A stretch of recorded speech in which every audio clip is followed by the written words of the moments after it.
నమస్తే అన్న. అఖండ తాండవం టీజర్ ఎట్లా ఉంది? అబ్బాబ్బాబ్బా ఏడో టైలర్ అన్న, ఏడో డైలాగ్ అన్న. అబ్బాబ్బా ఏమి డైలాగ్ అన్న, ఏమి డైలాగ్ అన్నది. ఏం డైలాగ్ అన్న? కొండలు కొండల్లో తాబేళ్ళు ఏంది తొండలు, కొండల్లో తొండల వరకు తినే మీరెక్కడ? కొండల్ని పుణ్యక్షేత్రాలుగా మార్చే మేమెక్కడ? పూజించే మేమెక్కడ? మా డైలాగ్ అబ్బా ఏమి చెప్పినాడు అబ్బా బాలయ్య అన్న. జై బాలయ్య రాసిందన్న. ఆ పిసోలో ఇట్ట గుద్దాడు, దిగిందన్న. శత్రువులకు మొత్తానికి దిగింది. అది మా హిందూపురం ఎమ్మెల్యే అంటే జై బాలయ్య అనాల్సిందే. అదన్న లెక్క. అడిగనా అన్నా, ఇంకా ఎలా ఉందని అనడం వేస్తన్నా. ఏడో డైలాగ్ కే 7 తరాలు చూసేశారు మా బాలయ్య బాబుని ఏడో డైలాగ్ తో. ఓకేనా? రేపు 5వ తారీఖున మహాకుంభమేళ జరగబోతుంది ఏపీలో, ప్లస్ తెలంగాణలో, తెలుగు రాష్ట్రాల్లో మహాకుంభమేళ జరగబోతుంది.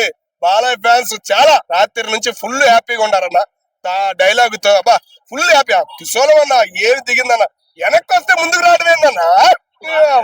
బాలయ్య అంటే అదన్నా, జై బాలయ్య అనాల్సిందే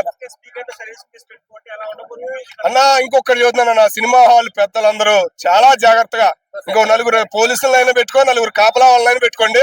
మీరు ఫుల్ జాగ్రత్తగా ఉండడం చాలా మంచిది అన్న. అది బాలయ్య ఫ్యాన్స్ అయితే తగ్గేదే లేదు. బాలయ్య ఫ్యాన్స్ కాదు అక్కడ, ఒక రేంజ్ లో ఉండే ఎవరైనా కానీ అక్కడ జై బాలయ్య అనాల్సిందే. అది సాంగ్ డాన్స్ అది బాగుందన్న. మూమెంట్ వేరు. అది ఇవాళ వచ్చిన రాత్రి వచ్చిన మూమెంట్ వేరు. రాత్రి ఆ డైలాగు కొండల్లో తొండలు ఎరుకునేది మీరెక్కడ? ఆ కొండల్నే పుణ్యక్షేత్రాలుగా మార్చే మేమెక్కడ? డైలాగ్ అన్న, అది డైలాగ్ అంటే బాలయ్య బాబు డైలాగ్. చివరిగా చెబుతున్నా బోయపాటి గారికి సెల్యూట్ అన్న. మా బాలయ్య బాబుని ఎక్కడికో తీసుకెళ్లిపోయాడు. ఏడో డైలాగ్ తో 7 తరాలు గుర్తుండేలాగా చేశాడు బాలయ్యని. జై బాలయ్య. పాన్ ఇండియా ఇంకా పాన్ ఇండియా ఏందన్నా, కలవరిస్తారన్న. ప్రతి ఒక్కడు జై బాలయ్య అంటాడు.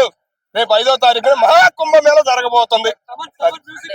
ఇక తమన్ గారు అన్నని మొన్న లేపలేకపోయాడని బాధేస్తుందన్న. ఇప్పుడు కూడా తమన్ గారిని లేపినట్టయితే బాలయ్య చాలా ఫీల్ అయ్యేవాళ్ళం, చాలా హ్యాపీ అనిపించేది. మరి రేపైనా నిన్నైనా ఏమైనా పైకి లేపుతాడని చూసాం, ఏం మాట్లాడలేదు తమన్ గారి గురించి.